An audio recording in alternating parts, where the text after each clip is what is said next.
இன்றைக்கி என் பையனோட ஸ்கூலில் பேரண்ட்ஸ் டீச்சர்ஸ் மீட்டிங், அதனால அஜ்மான் போயாச்சு. எங்களுக்கு டைம் ஸ்லாட் பண்ணியிருந்தது 11:30க்கு ஸ்கூல் ரீச் ஆகிட்டோம்.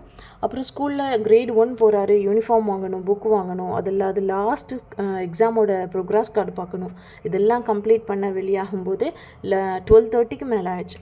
ஸோ 12:30க்கு இப்போ ரிட்டன் ஷார்ஜா போனோன்னா நமக்கு ஜும்மா கிடைக்காது. அதனால அஜ்மான்லேயே ஜும்மா தொழுதுடலாம் அப்படின்னு பார்த்தோன்னா அஜ்மானில் 1:30க்கு தான் ஜும்மான்னு சொன்னாங்க. ஸோ ஏர்லியராகவே நாங்கள் பள்ளிக்கு போயிட்டோம். ரசுல்லா பள்ளியை பொறுத்தவரை சொல்லி கொடுத்துருக்காங்க, பள்ளிக்கு நுழையும் போது அல்லாஹும் அஃப்தஹ்லி அபுவாப ரஹ்மதிக்கு இந்த வார்த்தையை நீங்கள் சொல்லுங்கள்.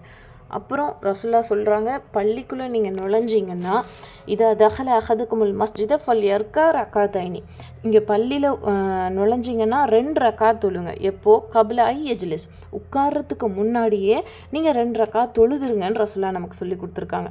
ரசுல்லா சொல்லி கொடுத்த சின்ன காரியமாகட்டும் பெரிய காரியமாகட்டும் அதை நம்ம வாழ்க்கையில் நம்ம செயல்படுத்தணும். அதை செயல்படுத்திட்டு அல்லாஹ் இடத்துல நெருக்கத்தை ஏற்படுத்திகிட்டே இருப்போம். அல்லாஹ்வை அதிக நேசிப்போம். நம்மளையும் அல்லாஹ் அதிக நேசிக்க துஆ செய்வோம். அஸ்ஸலாமு அலைக்கும் வரஹ்மத்துல்லாஹி வபரகாத்துஹு.